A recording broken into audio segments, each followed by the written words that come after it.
दोस्तों, एक average Indian आदमी की एक साल की इनकम लगभग 4 लाख रुपए है और वो इंसान 5,50,000 साल तक सरवाइव कर सकता है अगर उसके पास इलोन मस्क जितनी वेल्थ आ जाए तो। एक दूसरी भाषा में अगर आप अपनी इनकम का 50% भी सेव करके उसे कहीं छुपाकर अलमारी में रख दो तो भी आपको लगभग 11 लाख साल लग जाएंगे इलोन मस्क जितनी वेल्थ बनाने में। ठीक है, अब हमें ये तो समझ आ गया है कि एक एवरेज इंसान दुनिया के सबसे अमीर इंसान जितनी वेल्थ तो नहीं बना सकता, बट अगर बात की जाए 1 करोड़ की तो ये तो कमाना आसान होगा, राइट? वेल, ये भी देख लेते हैं। अगर आप एक एवरेज इंजीनियर हो जो साल के लगभग 6 लाख रुपए कमाता है तो लगभग उसे 16 साल लग जाएंगे 1 करोड़ कमाने में। और अभी तो इसमें मैंने रेंट, फूड, ट्रेवल इन सबके एक्सपेंसेस जोड़े भी नहीं है। और अगर आप बड़ी शिद्दत से हर महीने 10% सेव करते हो तो आपको 166 साल लगेंगे 1 करोड़ रुपए सेव करने में। एक एवरेज इंडियन टीचर को 277 साल और एक एवरेज वेटर जो कि रेस्टोरेंट में काम करता है उसे लगभग 500 साल लगेंगे 1 करोड़ रुपए सेव करने में। तो अमीर लोग अपनी वेल्थ को टाइम से मेजर करते हैं। अगर आपकी कल जॉब चली जाए तो कितने महीने, कितने साल तक आप अपनी सेविंग्स पर सर्वाइव कर सकते हो। ये होती है ट्रू वेल्थ की definition. Rich dad poor dad के ऑथर रॉबर्ट कियोसाकी की ये किताब हमें फाइनेंशियल इंटेलिजेंस देती है जिसे हमने शायद कहीं खो दिया था, या यूं कहें कि ना तो हमारे टीचर ने ना ही हमारे स्कूल ने हमें सिखाया। ये किताब हमें एक ऐसा रास्ता दिखाती है जो शायद हमें बचपन में सिखाना चाहिए था। पैसों के ऐसे सीक्रेट जो अमीर लोग अपने बच्चों को देते हैं, बट जो लोग अमीर नहीं है उनके लिए ये किताब एक वरदान के बराबर है। और जिसने भी इस किताब के लेसन्स को नहीं जाना वो हमेशा रेड रेस में ही फंस कर रह जाएगा। इस वीडियो के खत्म होने तक मैं आपसे वादा करता हूँ कि आपने जो इतने सालों में नहीं सीखा होगा वो आज आप सीखने वाले हो। और इस वीडियो को पूरा देखने के बाद आप दुनिया के केवल उन गिने चुने लोगों में आ जाओगे जो इस रेड रेस की जंजीरों को तोड़कर अमीर बनना चाहते हैं, लाइफ में कुछ ऐसा करके दिखाना चाहते हैं जो शायद बहुत कम लोग इसे करने की सोच पाते हैं। और सही मायनों में फाइनेंशियल फ्रीडम क्या होती है आज आपको पता चलेगा। So let's begin. Lesson number 1, rich don't work for money. Robert Kiyosaki इस किताब में बोलते हैं कि rich don't work for money मतलब कि अमीर लोग पैसे के लिए काम नहीं करते। अब ये सुनने में थोड़ा अजीब लगता है क्योंकि बचपन से हमें हमारे पेरेंट्स ने, स्कूल ने हमें एक ही तो चीज़ सिखाई है, बेटा पढ़ाई अच्छे से करो,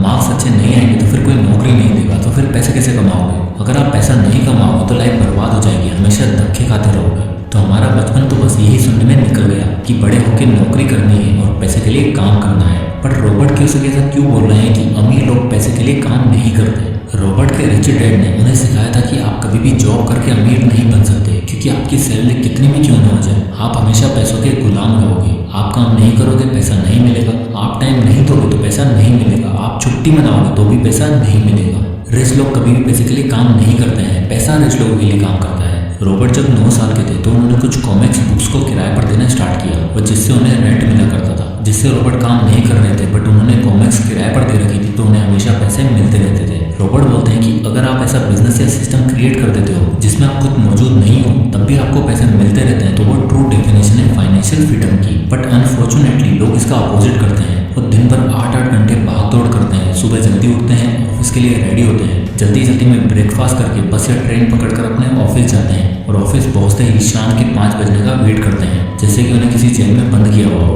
और इस रेड रेस से लोग बाहर तो आना चाहते हैं बट उनके बिल्स, उनकी कार और उनके घर की ईएमआई, उनके घर के खर्चे उन्हें इस रेड रेस से बाहर आने ही नहीं देते। और ये डर हमेशा उन्हें कुछ नया करने से रोकता रहता है। वो कभी भी अपने कंफर्ट जोन से बाहर निकल नहीं पाते क्योंकि उनकी सोसाइटी, उनके टीचर्स और उनके पेरेंट्स ने उन्हें अच्छे मार्क्स कैसे लाना है ये तो सिखाया, बट कैसे अपने डर को खत्म करके रिच लोगों की तरह सोचना है ये कभी नहीं सिखाया। और इसी कारण एक आम इंसान हमेशा पैसों के लिए काम करता चला जाता है। Lesson number 2, financial literacy. दोस्तों, अगर आप ये सोच रहे हो कि स्कूल आपको अमीर बनाने वाला है तो आप गलत फहमी में हो। स्कूल एजुकेशन जरूरी है, मैं ये मानता हूँ, बट स्कूल का प्राइमरी गोल आपको एक अच्छा एम्प्लॉय बनाना होता है। स्कूल कभी भी आपको एक बिजनेसमैन या एक ओनर नहीं बना सकता। जैसे कि कैसे हमें अपने फाइनेंस को मैनेज करना है और अमीर बनने का सही रास्ता क्या है, इन सब फाइनेंशियल एजुकेशन के बारे में स्कूल हमें कभी नहीं सिखाता। रॉबर्ट के रिच डैड हमेशा बोलते थे, it's not how much money you make, it's how much money you keep. यानी कि ये फर्क नहीं पड़ता कि आप कितना पैसा कमाते हो, जबकि इससे फर्क पड़ता है कि आप अपने पास कितना पैसा रखते हो और उन्हें इन्वेस्ट करते हो।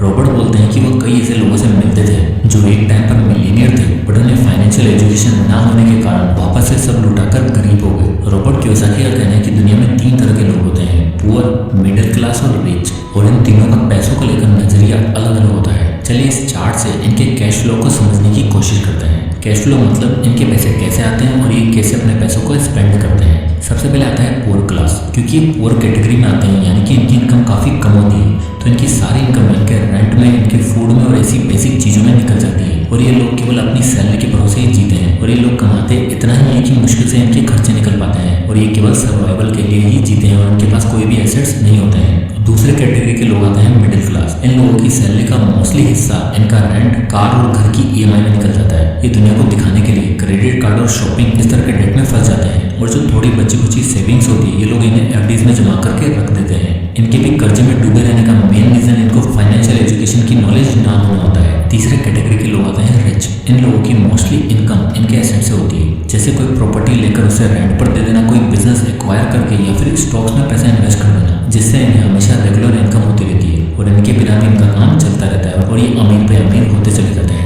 रोबोट बोलते हैं कि अगर आप बाकी लोगों की तरह काम करोगे तो आप हमेशा रेट रेस में ही फंसे रहोगे और आप मेनली दो लोगों के लिए काम करोगे। पहले आप उस कंपनी के लिए काम करोगे जो आपको सैलरी देती है और आप उससे उस कंपनी के ओनर को और अमीर बनाते जाओगे, और दूसरा, अगर आपके ऊपर डेट है तो आप बैंक के लिए काम कर रहे हो और बैंक अमीर होता जा रहा है। तो अगर आपको रेट रेस से बाहर आना है तो आपको एसेट्स और लायबिलिटी के फर्क को समझना पड़ेगा। हमेशा उन्हीं चीज़ों को एक्वायर करने की कोशिश करो जो आपकी जेब में पैसा ला कर दे, ना कि आपकी जेब से पैसा निकाले। Lesson number 3, overcoming fear. Robot बोलते हैं कि मैं आज तक ऐसे किसी भी इंसान से नहीं मिला जिसे पैसा खोना पसंद हो, और ना ही किसी ऐसे अमीर इंसान से मिला हूँ जिसने अभी तक कोई पैसा नहीं खोया हो। बट मैं ऐसे बहुत से लोगों से मिला हूँ जिन्होंने आज तक कहीं पर भी इन्वेस्ट नहीं किया है, क्योंकि उन्हें एक डर होता है, वो है पैसे खोने का डर। यहाँ तक कि हर अमीर इंसान को भी पैसे खोने का डर होता है। पर प्रॉब्लम ये नहीं है कि आपके अंदर पैसे खोने का डर है, जबकि प्रॉब्लम ये है कि आप उस डर को हैंडल कैसे करते हो। और एक अमीर और एक गरीब इंसान में बस यही फर्क होता है कि वह इस डर को कैसे हैंडल करते हैं। रोबोट बोलते हैं कि जब आप 20 की एज में होते हो तो आप ज़्यादा ईजिली अमीर बन सकते हो,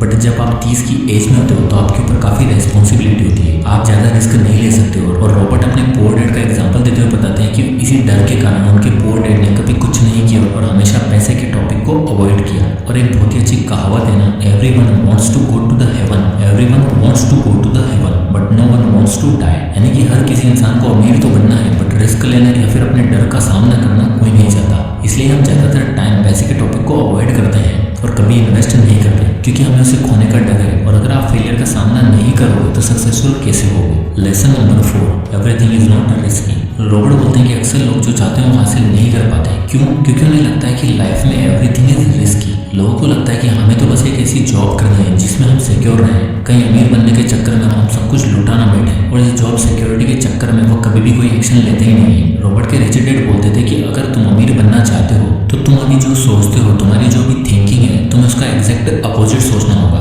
तुम्हें अपनी सोच बदलनी होगी। रिच डैड बोलते थे कि अगर तुम जॉब सिक्योरिटी के बारे में सोचते रहोगे तो तुम लाइफ टाइम हार्डवर्क ही करते रहोगे, इससे तुम नहीं तुम्हारा बॉस अमीर होता जाएगा। और अगर तुम अपना बिजनेस बिल्ड करना स्टार्ट करोगे तो स्टार्ट में हो सकता है कि तुम्हें परेशानियों का सामना करना पड़े, लेकिन बाद में तुम्हें काम नहीं करना पड़ेगा और तुम तब भी पैसा कमाते रहोगे। और बचपन में जब रिच डैड ने यह लेसन रॉबर्ट को बताया था तो रॉबर्ट का यह सवाल था कि ऐसा करना रिस्की नहीं होगा क्या। इस पर रिच डैड बोले कि तुम्हारे पेरेंट्स पैसे बचाने के लिए क्या करते हैं। इस पर रॉबर्ट बोले कि वो सेल का वेट करते हैं और जब सेल होती है तो वो नए कपड़े, नए जूते, ये सारी चीज़ें सस्ते में ले आते हैं, जिससे वो काफ़ी पैसे बचा लेते हैं। यहाँ तक कि जब वो फूड पर सेल होती है और वो सस्ते में मिल रहा होता है तो उसे फ्रिज में जमा करके रख लेते हैं। इस पर रिच डैड हंसते हुए बोले, मतलब कि तुम्हारे पेरेंट्स पैसे बचाने के लिए बहुत हार्डवर्क करते हैं। तो रॉबर्ट बोले कि हाँ, क्या आप ऐसा नहीं करते हो क्या। इस पर रिच डैड बोले कि मैं भी एग्जैक्टली ऐसा ही करता हूँ, बट तुम्हारे पेरेंट्स अपना फ्रिज भरने के लिए सेल में चीज़ें लेते हैं और मैं अपना पोर्टफोलियो भरने के लिए चीज़ें सेल में लेता हूँ। मतलब मैं ऐसे इन्वेस्टमेंट करता हूँ जो मुझे सस्ते में मिल रहे होते हैं और उसमें मैं अपना पोर्टफोलियो भरता जाता हूँ। और यही डिफरेंस है, तुम्हारे पेरेंट्स हमेशा पैसों की कमी होने से परेशान रहते हैं और हार्डवर्क करते हैं, जबकि मैं बिना काम किए भी अमीर होता जा रहा हूँ, क्योंकि मेरी रियलिटी तुम्हारे पेरेंट्स से बिल्कुल अपोजिट है। तो अगर तुम्हारे पेरेंट्स इन्वेस्टिंग को रिस्की ना समझे तो वो भी मेरी तरह सेम चीज़ करके अमीर